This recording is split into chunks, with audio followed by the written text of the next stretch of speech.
Hello students, class 9th physics में आज हम लोग आगे पढ़ेंगे जड़त्व का नियम एवं उसके प्रकार। ठीक, देखिए जड़त्व का नियम क्या कहता है। हमने इससे पहले वाले वीडियो में आप लोगों को यह बताया था कि जो जड़त्व का नियम होता है वही गति का नियम होता है, अर्थात गति के पहले नियम को ही जड़त्व का नियम कहते हैं।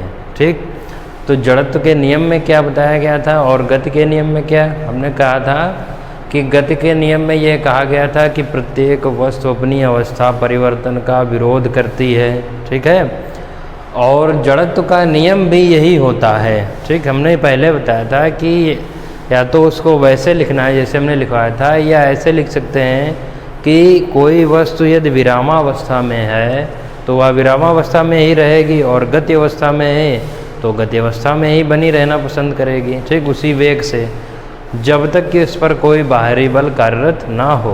देखिए जड़त्व के नियम में यही हमने लिखा है क्या, कि विराम अवस्था की वस्तुएं विराम में ही बनी रहती हैं और गतिमान वस्तुएं गति की अवस्था में उसी वेग से बनी रहती हैं जब तक कि उस पर कोई बाहरी बल ना लगाया जाए। ठीक, इस नियम को जड़त्व का नियम कहते हैं। ठीक है, तो ये जड़त्व का नियम हो गया। सबको समझ में आया कि क्या विराम की जो वस्तुएं होंगी विराम अवस्था की, विराम माने होता है रुकी हुई। ठीक है, जो विराम अवस्था लिखा है उसका मतलब क्या है, रुकी हुई।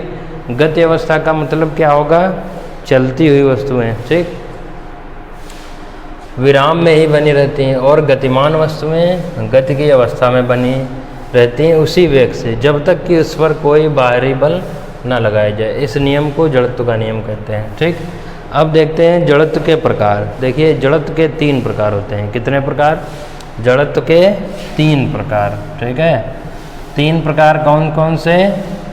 पहला, एक विराम का जड़त्व। ठीक है, और जड़त्व को बोला जाता है इनर्शिया, इनर्शिया ऑफ रेस्ट। ठीक, देखिए इनर्शिया ऑफ रेस्ट में क्या होता है, 3 नियम होते हैं। एक इनर्शिया ऑफ रेस्ट अर्थात विराम का जड़त्व, दूसरा गति का जड़त्व, तीसरा दिशा का जड़त्व। ठीक है, तो विराम के जड़त्व में क्या होता है। देखिए कोई वस्तु रुकी हुई है। ठीक, जैसे कहीं पर हम लोग क्या करते हैं, इसमें उदाहरण लिखा जाता है क्या, कि जैसे कोई हम बस पर बैठे हैं। ठीक, और बस क्या होती है कि रुकी हुई है और एकदम से क्या होता है कि यदि बस चलती है, ठीक, तो उसमें क्या होता है कि हमारा जो ये ऊपर का सिरा होता है ये पीछे की तरफ जाता है।